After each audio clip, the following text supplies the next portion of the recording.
Don't get me started with the motivational BS. But I can show you. But the thing that I guess I'm trying to justify it. So, for instance, this statement of people don't. You should try and go. You should get a job instead of hanging out. Well, let's see. Again, has nothing to do with color. Yeah. As the statement is always being said. Well, it has nothing to do with color. You're right. But it's proximity.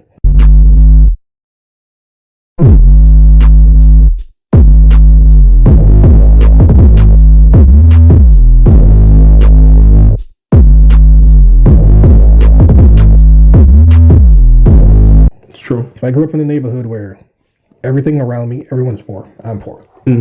Well, all right, I go to school, but school's underfunded. What I get taught in there, it's just, so I can just be placed in society. There's no really room for me to ascend to be better. That's what I was taught. You can be anything you want. Yeah. I'm trying, but it's just not happening. I mean, other people have tried. Didn't happen for them. Generation after generation, everyone around me, same thing. Still some progress, but you're not breaking out of whatever your bracket There's is. only a few people who have made it, and usually it's maybe they do music, maybe they play a sport. Yeah. So there's this idea, well, that's the only way. Because the only people I've seen made it is through this way. Because if you don't see it, you don't know that it's a possibility. Representation matters. Yes. So now it's like, okay, well, cool, I will make it someday, but I'm hungry right now. Of course. My parents are hungry. We get that government cheese or whatever once a month. You're just trying to get something so that way you can feed. So because Yeah, I get what you're trying to say. I can't live.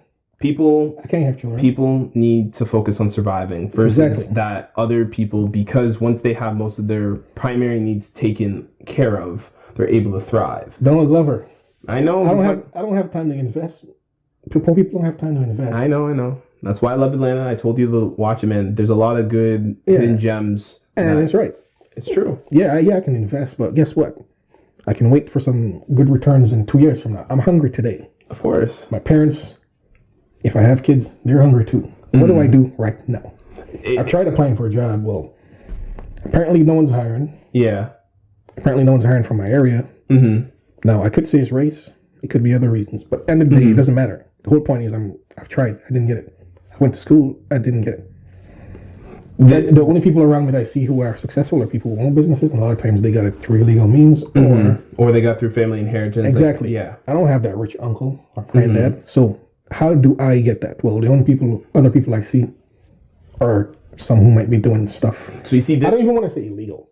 Some who might be doing stuff to get it a different way. And I apologize, I've been trying to get into it, but essentially this is what has been the power of the internet.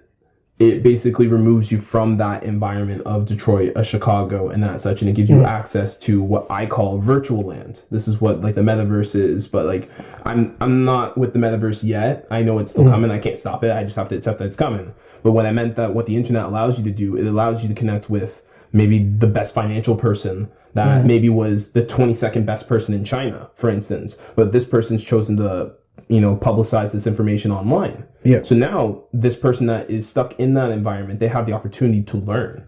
Now I know you have your reasons obviously about like who you're choosing and who you follow. Yes. But like who to learn from. But like if you had the opportunity to learn from the best person, and this best person was on YouTube, for instance, but they're not our ethnicity, I would still try to learn from them. Well, no, absolutely. I believe you learn from everyone. Yeah. The problem is, are you actually teaching me something? Or are you gaining something from me? Is it two-way? Or is the information just very limited? But because there's a lot of people who are like, they give you information, and then it says, okay, come, don't forget to join our Patreon, for instance, join our subscription tier where you get this and stuff. Really, you can't do anything with the information. They're not actually teaching you anything. They can, and this is where, for instance, I will say that it comes down to the individual's critical thinking skills. Yes, I heard someone say, yeah, if you can't give away a whole bunch of information, you don't know enough. It's true. And I thought about it. So you know what? That's right. Because you have to know your field or whatever you're doing so much that you can give people this little bit of game. They can go apply it and they're like, oh man, this does work. I did make some money. I did save this. I did advance. I did get into my field. You need to replicate the model. So now, guess what? If he has more to teach me, I don't mind paying for it. But if you're just gonna tell me, well, I made it because I believed in myself. I don't need you to tell me that. Don't get me started with the motivational BS. But I can show you. I can show you right now. Get me started with the motivational stuff. I can show you right now for only $29.99. No, or they go. Well, usually it's $60, but guess what? Just for you, $29.99. You and here's the join right now and learn. And there's a lot of people who get hooked on it. Some people make it. And you know why people get hooked on it is because for the person that's doing that promotion right now, let's just say 100 people sign up based off of that. Yeah. 90% of those people will not complete his course, but they will have given over the money. That's the money that laces his pocket. They still have access to the course. They choose to have it. Like I'm no different. There's this excellent group, and I actually do intend to do their program. They're called Mind Pump. They do really good educational stuff for like health and fitness and such, and they have really good I like to say videos online for like exercises on how to work with your body, and they have good programs. I've bought a couple over the years. I've maybe only done them 2 or 3 times. I'm no different than any other person. It happens, man. It happens. But the thing that I guess I'm trying to justify it is that I do intend to use it, and I probably sound like just like all the other people. One of these days. One of these days I'll definitely use it, and one of these days I'll be fit. But like at least at least some people will say, or the way how they'll justify that like purchase of like the financial course that I did, or this movie editing software, or the stuff that I told you that like I need a podcast software to like go do this, to just justify it. Like I get why we buy all these things, because buying it makes it feel like there's another step. It's just like when you're cleaning your room, you move a couple things around, you put stuff in the closet, and you look at yourself and like, yeah, I did something today. I felt progress. Like that's great. Versus the true progress is actually putting it in a bag and getting rid of it. Because the clutter of stuff, just like the clutter on like, I don't have my phone here, but it's the phone that's like going right now. There's a clutter of photos on this. And, every time I open my phone, I'm like, you know what, I'm going to move that eventually to, the cloud or whatever, or I'm going to delete all those extra ones. But it ends up sitting there. The last time I cleared my phone was like 2 years ago. And when I was switching everything over, I had over like 5,000 photos. And I was going back to like 2014. Like the big thing and this is the big thing that I hate, is that I go back to the metaphor I used of the internet, of being digital land, is that humans in general don't have a sense of like maybe responsibility or accountability when it comes to like cleaning up. They don't have that sense of discipline. So what ends up happening is, for instance, like people that create like 5 Facebook accounts, they just sit on Facebook now. They don't delete it. They don't make sure that their information's done. It just sits there. Is it legal?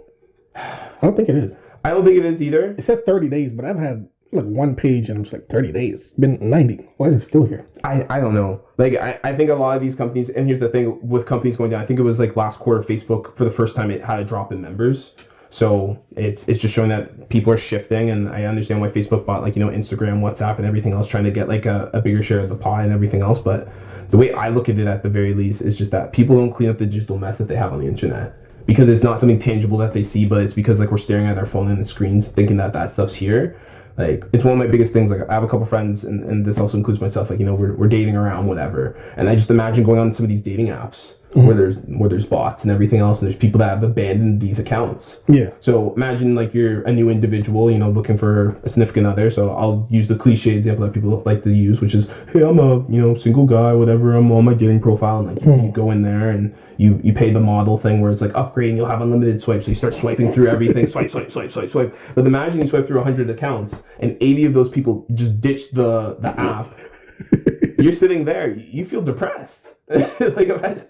But like that's just one example of, I'm just saying, so like they don't show you like when someone upload or online or anything like that? Some of them do now, but like I can just imagine an app, for instance, that's using this model to say, like, hey, we have 1 million members, and you have a desperate person here that just wants to feel some type 100,000 people only use it. You know what I mean? Or the cliche, the catfish. So then when you get this one person that you're connecting with, for instance, after writing the same thing, hey, yeah, I know you. I'm calling you out for saying "hey" to that person instead of saying something very creative. What's that? 3 exclamation marks.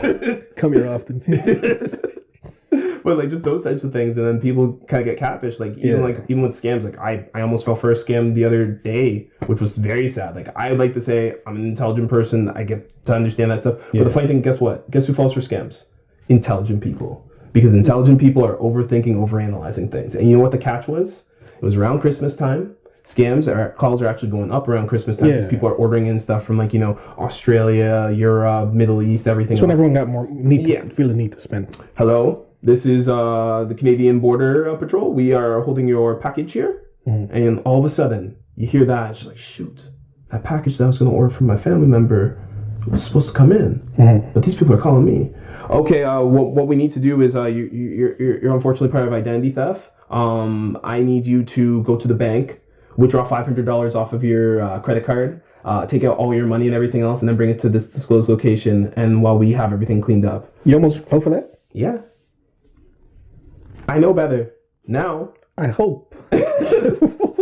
First of all, Yeah. if I order something and you're telling me you need $500, well, how much was it cost? No, but the thing was, here's the thing where they said they were withholding my package because they were suspecting me of identity theft. But how much did what you buy cost? What at that time I think it was about like 200. 200. So they want 500. I'd be like, you can keep it. No, what they were saying was that they were using my identity to make purchases of other purchases. So the first bit on which they kind of got me was the package. That made me stop and say like, okay, these guys are serious. And then when you check your phone and the caller ID, they hacked it to say like Canadian Border Patrol, and then they say some numbers. So like when you ask like general questions like what's your badge number or like what's your thing, they'll say, oh, it's 12345 CB whatever. Yeah. And okay, so like they're doing a really good job in that moment of building trust. Yeah, people with got a lot smarter with scams. yeah. And then they switch you over to a different person to say like this is their manager or whatever, and then like he's reiterating the same thing. So you ask the same questions. So the thing that actually saved me in this was that I knew that I had a credit card balance. So I had asked the first guy before he switched me over to say like, hey, can I pay off my credit card before all this is happening? Because I'm trying to protect my identity here. Because that's the most important thing. Like we got old elder people out here giving out their social insurance numbers. So you wanted to pay them? No, I didn't want to pay them. So they were telling me that you wanted to pay off the card? I want to pay off the card. This guy's a good guy. Me, I'd be like, well, there's a balance on there. Yo, the card disappear. Hey, I'm just trying to improve. I'm just trying to improve my credit score, man. You know, it's times are tough out here. So, but that was the thing. But when that stuff happens, yeah, your first thing should be like, they shouldn't try to tell you to pay off anything. It should be, all right, no, hey, cancel it. No, I agree. What they were trying to do was they were trying to have me freeze all my accounts. And basically what they were trying to do was try to get me to provide information because they have nothing. It's like playing poker, for instance. Sometimes they do. Sometimes they do. I agree. Because they have a lot of, like for instance, if you go in your browser, sometimes they'll tell you like your site is, your page is open to whatever. Because they actually can make sites and have you direct you from, say, you're trying to go to Amazon. Yeah. And then you go to their website, but it looks exactly like Amazon. So there's a lot of those. Like, for instance, I've gotten called before. People go like, hey, I've noticed you bought Bitcoin, so, instead of buying by yourself, man, we can team up on this. And I'm like, I don't know what you're talking about. Who are you? You're like, you see it? I'm like, listen, man, stop calling my phone. Oh, yeah.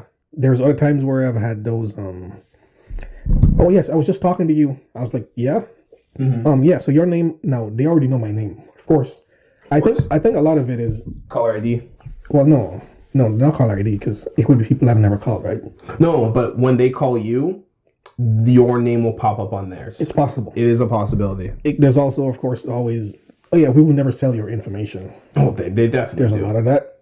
There's also too scammers who work in certain places where they get your information. So now they could have their own side hustle where they. You call them, they know your name, address, and all that stuff. So that's difficult. That's the funny thing. So there's actually a lot of people out in like I like to say Africa, the Middle East, and I'll even throw in South America. What's the Middle East? India. That's another topic. That's not the Middle East. I never know exactly what is the Middle East, but let's just say out east because just like how they say out west. Do your research. What is the Middle East? Yeah, where is exactly middle and the east? I'm just gonna say the east. So the East, Africa, and South America. There are people out there that are good with technology and they practice hacking some of these big companies. And what they actually do is by hacking it, what they'll ask back like, hey, we just hacked this part of the website. Send us free merchandise and free stuff. And it's weird, or like send me a letter of recommendation because I just hacked your website. Because these people are literally doing this to be able to get a job down the road for themselves for companies. That's why you see a lot of people and a lot of our corporations outsourcing stuff to the east, not the Middle East, to the east, as we've established today. Well, who you want to do your cybersecurity? A guy who went to school for cybersecurity or a hacker? Probably a hacker. Exactly. You want a hacker because he knows both sides of it. Yeah, he knows both sides of the game. He used to be a villain, now he's a hero, but he actually gets paid hero salary. No, he probably was always a villain, but the thing is, So is he an anti-hero? No, you can just be, I guess. Because if you know how to hack something, it's very, likely that you know how to secure it. It's the whole reason you know how to. You understand the full process. Exactly. Most people who work to protect something, Yeah. they don't. Sometimes they're not thinking far ahead, or I don't think anyone thinks far ahead. they're putting enough in place to Yeah. secure it. But now you have the advantage because you're looking at like, all right, so they did this, they did that, they did that. These 5 steps to secure everything. It's good. It's difficult to break. Well, how else can I slip a 4th one, a 6th one in there? So you kind of have to like. That's a really good question. Actually. And like, for instance, one of the shows I was watching, You better remember. Hannibal. No, there's too many different. I know I want to do 2 different ones, but I don't want to make this too long. Yeah. Like, for instance, I was going to use either Mindhunter. Let's go with Mindhunter. All right, like for Mindhunter, like the whole thing was, how the term serial killer came about. So what they would do is they would actually go and interview people who've done a lot of heinous or multiple crimes. Yeah. Trying to understand why do some people think like this? How did they come up with the idea? And that way they can build up a profile to kind of, when something happens, to find someone. Now we have this criteria. You have this data, and then basically you look at the data, you look at this person, you're like, okay, this person shows this. Like, okay, I get it kind of works, but sometimes it doesn't, because now they're going, oh no, this person didn't do this. A serial killer would usually do this. Well, who said there's a spectrum or a measurement where people only do this that fits that type of? Of course, you see that, and then that's the thing where it goes, because people want things black and white, but the reality is life will forever. Because the thing is now, if there's a lot of people who look at things, like you call them copycat killers. Well, a lot of times why you don't get caught, or you don't get caught till long after, because they look at all the mistakes that the person previously did. But now you're going and looking, well, no, this person's going to strike next over here because they're copying it. But meanwhile, they already know, well, this is where this person went wrong, or this is the move that this person made, so I'm going to change it up a bit or something. Okay. So it kind of like messes it up. Or for instance, I was going back to Hannibal. Yeah. I don't know if you've seen the one that came out a couple years ago. I haven't seen that one. Well, that one, they hired someone who kind of was like really good at reading scenes and being able to kind of tell how a killer came in, how this happened, whatever. Yeah. Turns out he was the guy. Or one of the guys. But I respect that. the therapist, he was one of the guys too. Of course. Now, of course, he's the guy working to figure out how it's going or whatever. So obviously he knows how to beat the system because he knows all the ins and outs, what privy information they have. Sounds like these people did their homework, and I appreciate it. There you go. So sometimes it just, it depends on what it is. So it's easy for someone to, and a lot of times I think a lot of people don't look at who's directly involved. Well, some people work in these centers where you call them to give you your information, credit card over the phone, whatever. Yeah. It's very possible that it's people in the same country right here in your same company who's doing it on the side. Because now, well, Julian called me. He gave me his information for me to check whatever. I work at CIBC. Well, now I have his information. Now I can sell it to someone. Yeah. There's some people who are really good at recording numbers. Of course. You can tell them a card number. Photographic memory. That's burned in their brain right there. Well, when I go home or I go on break, I write it down. Your name. I have all your information. Well, I can sell it to someone, or see, I can call you from an unknown number. This is why I don't like. Well, I haven't found the service yet, but there's a credit card company in the States where you input your credit card information and it generates like digital credit cards for you. So let's say like now you signed up with Amazon, for instance, and your Amazon account got hacked. Yeah. You can actually shut down that account number. So I like that concept, but I haven't seen anything in Canada yet. I always hate how Canada's always 5 years behind. So. Well, that's one of the reason why one of the best things to do is actually use the one-time use ones. Yeah. To shop online. But the other thing is, the problem is we've given up privacy for convenience. So that's perfect. We'll rather put our credit card information. Oh, when I log in, I can just always. Now it's always there. So I'm gonna ask you: are you a person that will do like the save thing whenever like the prompt things? Like, do you want to save this information, like your login and everything? No, never. I don't like that either. Never. I mean, there's people who's online at the same time who could probably see your IP and all that stuff and see while you're there, but I still do never. Even on my phone, everything is two-step notification, VPN, verification, that type of stuff. Okay. Everything is like the authenticator. I love the authenticator because there's absolutely no way. Yeah, that's known yet. No way exactly that's known yet that you can actually get that. It's like I was saying in one of the videos I was recording. How to do like a digital wallet. I completely forgot. You can't screenshot when you're doing like the password because it gives you a phrase, 12-word phrase. Yeah. Randomized words in that order. For you change your phone. Well, you can't log in to your digital wallet by just putting your name and your email. You have to put that phrase in that way. Then you put your password. Then you import whatever. So now you can't screenshot it. You can't screen record it. That's good security. Authenticator every 30 seconds or whatever. Yeah. A new password is so. Even if you know my password, well, every 30 seconds it changes. So now you have to literally be there with me. It's looking at whatchamacallit, it's called a token. They have it in some financial institutions where like it's a rolling number. For instance, so like it's 6 or sometimes 18 digits, and you have to do it. Everything should be like that. The problem is some people will be like, no, man, I just want to log in and go. Well, great. Now, but your information is there, and it exposes it to be taken at any time. But people, this is the thing, and this actually kind of goes a roundabout way about saying what I was saying before about resilience. People just aren't resilient nowadays because they aren't put in situations where they're forced to remember. Or a better way, or actually a simpler way of putting it, is people are not put in a position to think. People will always pick the option of, I don't want to think, make this decision for me. But why do you want to think if you got a smartphone? Why you gotta do that to me, man? And that's where it's going. Foolish people, smartphones. That's a good slogan, man. The best way to look at it, do you know 5 telephone numbers out of your head? I'm gonna tell you right now, I don't know 3. I know 3. I used to know more because I was forced to remember. I used to write. I used to know probably about 8. Now I'm 3 as well. Now, well, guess what? Because it's in your phone and you put the person's name, you don't even see the numbers half the time. But it goes back to what I was telling you before about, and this is me agreeing with you. This is not me dismissing what you just said. This is me agreeing with you where like the spectrum of what intelligence used to be considered has changed. But a lot of people, for better or worse. I'm gonna say for better. Where I'll say I'm a 50-50 on that one. Where I'll say it's worse is that people don't have knowledge. For instance, like if I don't have my smartphone, I don't know how to get here. I know general direction I'll probably walk, but it definitely take me like 4 hours. Yeah. If I'm driving, I definitely say it take a half an hour to an hour. Where I'll say it's better is that it's one less decision that I have to make. So if we all wake up every day and we have to make 100 decisions, if I'm working together with my smartphone, not being a dumb person and banking on my smartphone to make all these decisions for me, but working together with my smartphone, it should hopefully eliminate at least half those decisions. That way then I can now have the bandwidth to make proper decisions.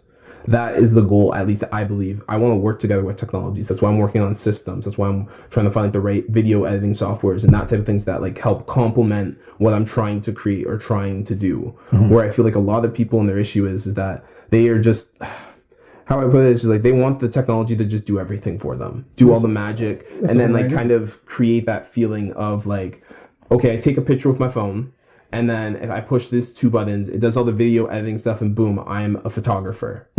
Versus before properly studying how to do the angles of a photography, how to like work with the lighting and the ISOs, for instance, or all the other more technical stuff. But that's the curse of technology. The reason why I say I'm a 50-50, like, well, it's just kind of weird for me to be saying this because I work in technology and electronics. But you love technology though. But exactly. But on the other hand, I also understand where it's going. Yeah. Well, everyone has a phone. Great. Before, my phone doesn't work. My battery dies fast. I can just go take it out, buy a new one. Cool. Well, I can't open the phone now. So guess what? GPS is always on. You might say, well, why would you need your GPS off? Well, you're doing something you're not supposed to? No. But it doesn't mean I want to be tracked all the time. Yeah, that's true. It doesn't mean that when I'm logged into an app, even if I'm using it or not, the mic can't be turned on, because the only way a GPS and a mic could never really be turned on, or camera, is if it's completely dead, which is no battery. Even if you turn it off, it doesn't mean it's still kind of live. Now, that's great. Well, now I can't do that by myself, so now I have to depend on somebody else to go and change my battery because it dies every 2 hours. Yeah. So now I got to pay every time to do that. Before, you might be able to just swap the battery or buy a bunch of batteries. I'm outside, I'm using it, it dies. Oh, I can just put in this other one. I don't have that option anymore. Yeah. I used to have to be able to go to the store and get certain things. Well, now I can stay from home and do it. It's great. It's convenient. It saves me time. But now I have to worry about someone taking my identity, running up the card. Now I have to go and prove or start paying back the debt. Yeah. Until they prove that it's not actually me. Well, I don't have money to pay debt, but I didn't even run up. I don't have money to pay my own. Once again, it goes back to what you said about you're trying to survive now. You don't have this time. I don't have the time. Yeah. So now it's just like, it's great. Well, Before, I never used to use, and I still tried not to use the screens at stores, grocery stores, or whatever. People always like, man, why don't you use the screen? I'm like, listen, bro. Every screen here used to be a person that had a job. That's good. Well, yeah. If you keep using all these screens and they love the screens or whatever, now you only need maybe 2 technicians to service them every week. 6 people who had a job. What are those 6 people doing? Are there 6 people servicing it? Probably not, because they gotta go to school to learn to do it. Well, now where the other 4 people are working? So, technology is great. However, it removes humans. It removes people. So no, technology removes humans that don't want to relearn. No, I will disagree with that. I guess, because guess what? If I'm 50 years old and I'm working at Walmart, I'm a cashier. Yes. That helps me. I've been feeding my family. Maybe I came here as an immigrant. Maybe I was 40 when I came here. I agree. I've only been here for 10 years. I don't have the time or money to go to school and learn. I probably barely know the language, or maybe I do know language great, but I don't have the money. I got kids. I can't afford to go back to school. But eventually, so, in an ideal situation, an ideal family, the family basically looks as the next generation, because I'm part of that, where you're eventually going to make enough income to then go take care of me, to then hopefully not choose to stop working, but to then be able to pivot. But how does that happen? That happens by, obviously, you're still working at that stage. But at Walmart, I get where you're coming from. I'm not making enough money there. Maybe you want to go to school to be a doctor. I can't pay for that. Yeah, then the kid has to go make their own money. That's exactly. So so sometimes too, your limitations might just be what mine is to provide for you. It's true. So now that's the invisible glass ceiling you don't see. So now you probably can't even go and make enough money and work to take care of me when I get older, because I couldn't pay for you to go to law school. Couldn't pay for you to go to medical school. So maybe you just had to be, I don't know, let's just say a pizza guy. Yeah. Or something, whatever. Or an Uber driver, that's the new common. Yeah, like, not there's anything wrong with anything. Money is money. Get it how you can. That's how it is and how it should be. Legally. You know what? Again, legally, if you can. If you can. If you can. Or at least until you are able to. Because as bad as we look at, certain situations in, minority communities or whatever. Yeah. If it wasn't for illegal things, we would not be where we are today. There you go. You get it. Some people don't. Oh yeah. Unfortunately, it took some illegal things to get. Because, like, for instance, I gave you a simple example. Jay-Z. If he didn't do illegal things, he would have never been where he is. Think about how many jobs he provided for people. How many people he put food on their. How many times did Jay-Z throw back down the ladder for people to climb up? There you go. Now, some people say, well, you should just win a job. He could have went and worked at Walmart, but he might have not been able to take care of his siblings. Nipsey did himself. The same thing. There you go. So sometimes it's just all about what? Proximity, environment. You got to do what you got to do. Now, the problem is when you don't make that decision to transition to something better and help others. That's where the problem is. But, yeah, so now, well, I work at Walmart. I can't pay for my kid to go to a certain school or whatever.